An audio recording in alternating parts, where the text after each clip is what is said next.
চোখে যেহেতু দেখতে পাই না, অ্যাটলিস্ট জ্ঞানের আলো বা মনের আলো দিয়ে যেন পৃথিবীকে দেখতে পাই বা অনুভব করতে পারি। এসএসসিতে 4.67, এসএসসিতে জিপিএ 5 আর অনার্স হচ্ছে 3.35। এখন তো বাবা কাজ করতে পারে না, এখন আমার লাইফ লিড করাটা খুবই ডিফিকাল্ট। চোখে দেখেন না, কিন্তু ঠিকই এক অনন্য দৃষ্টান্ত স্থাপন করেছেন সাইফুল ইসলাম।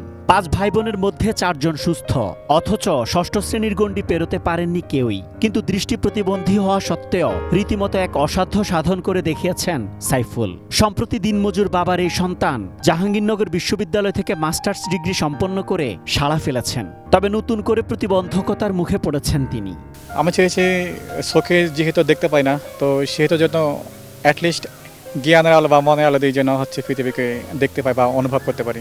যেহেতু দেখতে পাই না, প্রতিবন্ধকতা আছে, তো সেহেতু আমার একমাত্র কাজ ছিল পড়াশোনা করা, নিজেকে আলোকিত করা।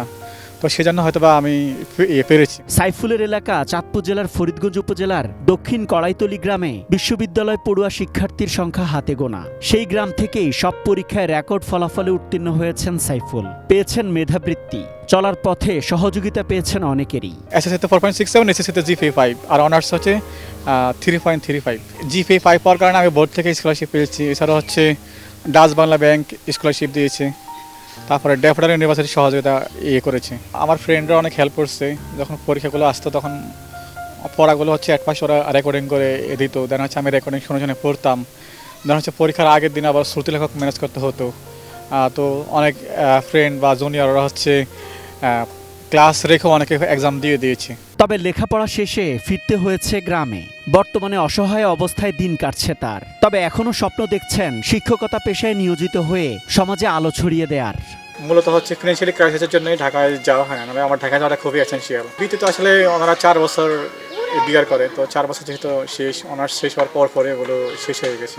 আমার বাবা এখন বয়স হয়ে গেছে, তারপরে বাবার উপরে এখনো চলে। এখন তো বাবা কাজ করতে পারে না। আমার ফ্যামিলি যেহেতু আমাকে পড়াশোনা করিয়েছে, দায়িত্ব পালন করেছে, এখন আমার উচিত আমার ফ্যামিলির প্রতি দায়িত্ব পালন করা। দেশি বিদেশি যে কোনো প্রতিষ্ঠান যদি আমাকে সুযোগ দেয়, আমার উপযোগী জব, তাহলে আমি অবশ্যই করব। 2 বছর বয়সে অজানা রোগে চোখের দৃষ্টি হারিয়েছেন সাইফুল ইসলাম। নানা প্রতিবন্ধকতার মাঝেও যেন অন্ধ ছেলেকে অন্যের বোঝা হতে না হয়, সে কারণে ছেলের লেখাপড়া চালিয়ে গেছেন বাবা মা। কোনো অন্ধ ভিক্ষক, কোনো অন্ধ শিক্ষক, এটাই আমার অন্তর লাগছে। এত ইয়া করিব যে ভিক্ষা করলে কেমনে হইব। তো এটার তেনে আমরা চেষ্টা করছি, আল্লাহ দিচ্ছি আমগরে।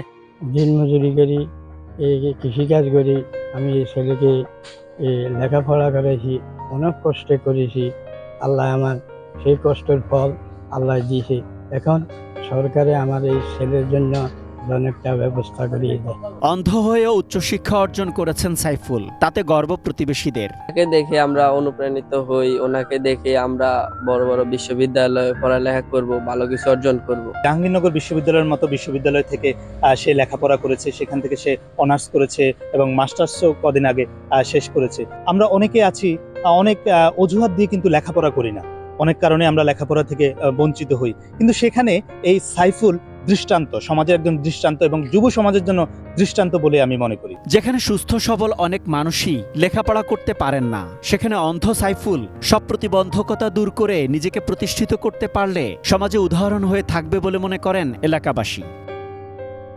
Asad Bhuiyan, ATN news.